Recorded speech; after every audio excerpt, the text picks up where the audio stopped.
시청자, 안녕하십니까? 선생입니다. 중앙일보는 윤석열 사형 구형 소식을 일면에 내보내면서 이재명 대통령의 드럼 만세 사진을 함께 올렸고, 그 가운데 조선일보는 홀로 민주당도 자성해야 한다는 사설을 끼워 넣으며 무리하게 논점을 흐리고 있습니다. 조선일보와 국민의힘이야말로 자중해야 할 텐데 자중이 아니라 패관을 해야 맞겠지요. 늘 그렇듯 책임은 남에게, 공은 스스로에게 돌리는 데에는 참으로 일관성이 있습니다. 한편 윤석열 사형 구형 국면에서 국민의힘은 이슈를 돌리려는 듯 장동혁이 여전히 한동훈에게 매달리며 오늘도 윤리결정은 뒤집을 생각이 없다고 밝혔고, 향후 최고위원 의결을 거쳐 한동훈을 재임명하겠다는 뜻을 거듭 천명했습니다. 이제 한동훈도 날리고 당명만 윤어게인당으로 바꾸면 퍼즐이 딱 맞아떨어질 듯합니다. 한편 국민의힘 양자 최고위원은 한동훈 재임명안에 대해 지도부 결정이 아니라 전 당원을 대상으로 의사를 묻겠다며 최고위원회에서 전 당원 투표를 제안하겠다고 밝혔는데, 이 부분 역시 한동훈에게는 신기루 같은 희망이 될 수 있겠습니다. 한편 한동훈은 다급한지 민주주의를 지키겠다고 외치며 오늘 국회에서 긴급 기자회견을 할 예정이라고 합니다. 그런가 하면 사형 구형을 면전에서 들은 윤석열은 이리 때같은 특검을 내가 순진하게 봤다며 비상계엄은 만국적 폐해에 대해 국민들이 감시하고 견제해달라는 호소였다고 주장했습니다. 이리 때들의 내란몰이가 먹이가 됐다고 말하며 격앙된 모습을 보였고, 발작이 시작됐다는 이야기까지 나옵니다.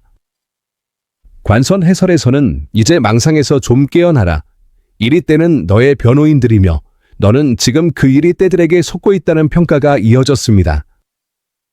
피해자 코스프레가 극에 달하면 현실 감각은 늘 가장 먼저 사라집니다. 이어서 한바구 순봉호, 김민석 총리 발언 논란이 이어졌고, 검찰 입법 예고와 관련한 후속 내용이 나왔습니다. 정청래 대표는 정부 조직 법안에 대해 하루 전날 보고를 받았다고 밝히며 중수청의 수사사법관 및 전문 수사관 명칭이 골품 제도 같다는 초기 코멘트를 하기도 했습니다. 이후 커뮤니티 반응이 최악으로 치닫자 이재명 대통령에게 직접 이렇게 하시면 안 된다는 비판이 나오는 것을 보고 위험 수위를 넘었다고 판단했다고 전했습니다. 최고위원들과 의견을 교류하고 여러 의원들의 의견을 들었더니 거의 100% 내 생각과 일치했다며, 구체적인 발언 내용은 밝힐 수 없지만 이재명 대통령께 직접 말씀드렸다고도 했습니다. 관서 허재훈 기자는 검찰 속사정 방송을 통해 김민석 총리, 윤창열 국무조정실장, 강훈식 실장, 정청래 대표 모두 사전에 입법 예고를 들었다며, 그때 절대 이견을 받지 않고 강행에 반대했다면 기자회견까지 가지 않았을 것이라는 이중 행보에 대한 아쉬운 반응을 전했습니다. 전반적인 과정이 큰 반대 없이 흘러왔다는 지적입니다. 이런 가운데 한국경제에서는 검찰 개혁안 보고를 받았느냐는 질문에 김민석 총리가 모른다고 답했다는 제목의 보도가 나왔습니다. 취재진 기자가 국무조정실장에게 사전 보고 여부를 묻자 모른다고 답한 뒤 자리를 떴다는 내용인데, 김 총리가 그동안 보안 수사권 폐지가 원칙이라는 입장을 밝혀온 점을 고려하면 다소 앞뒤가 잘린 자극적 보도라는 평가도 나옵니다. 흠집내기 목적이 아니냐는 시선도 있습니다. 일각에서는 도대체 입법 예고가 어떻게 기자회견까지 이어질 수 있었는지 의문을 제기합니다. 이런 가운데 시민 언론 민들레에서도 검찰 개혁자문위원 서보수가 단독 인터뷰를 통해 봉욱 민정수석을 다시 겨냥했습니다.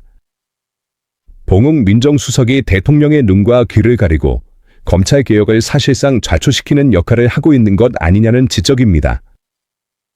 추진단에 파견된 검사들과 민정수석이 사실상 법안을 주도했고, 추진단 회의도 일주일에 한 번씩 봉욱 민정수석이 직접 주재했다며 그 배경을 짚었습니다.